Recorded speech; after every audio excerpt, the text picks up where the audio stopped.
बुढ़ी बाबा भैया आ गए हम लोग।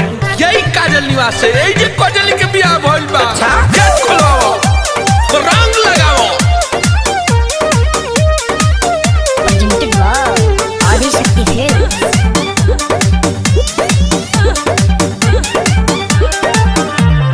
बारे पगले तू मजनुआ ससुरो में आइले रे जनुआ नैहर में यरबू तू भोग ले लसु आ ससुरो में आके बढ़ावा तारा दुख। अरे भाग यहाँ से बेंग। बारे पगले तू मजनुआ ससुरो में आइले रे जनुआ गाड़ी दे दम तो के छातल छातल। चल निकल। रंग डालवाई के बोलो सुगा बोलो। अरे रंग डालवाई के पपाल गइलु काजल सैया भिरी मरलु हो बड़ी बुरा लागो। रंग डालवाई के पपाल गइलु काजल सैया भिरी मरलु हो बड़ी बुरा लागो। भगवा लोग की ना मारा एक झपकी भाग फेंके लोग बलोग। बड़ी बुरा लागो,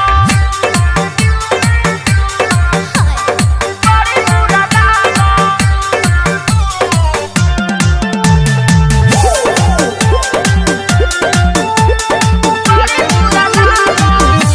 नैहर में संगे हमारा बोका बोका खेलल कही के कोको कोला पीछू कारी है ने रे लाला।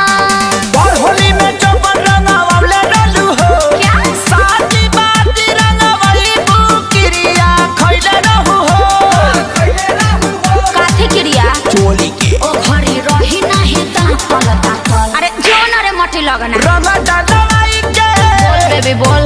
अरे रंग डालवाई के पकाल गइलु काजल सैया भिरी मरलु हो बड़ी बुरा लागो।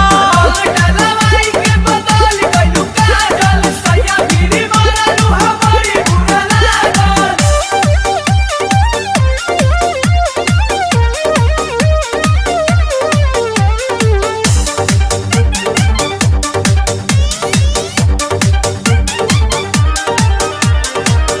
रोबल गाबल बंद कर निकना हिलागे करतई नसलटी बड़ भतरू के आगे। अखिलेश के सारी के भागावतर हो यारी थोड़ी भतार से लगावतर हो। हम तो सेनुर डलले उ तो लगैब तू आ पाइन तू पेन्ही अइला फाटल फाटल। मोहतरमा ये पैसन है हमरो के मारती बनरी। अब पियम हो क्या भाग। अरे रंग डालवाई के खाली बोलोगे बे। अरे रंग डालवाई के पकाल गइलु काजल सैया भिरी मरलु हो बड़ी बुरा लागो। रंग डालवाई के पकाल अरे बाबा आ भाई आ बाबा रे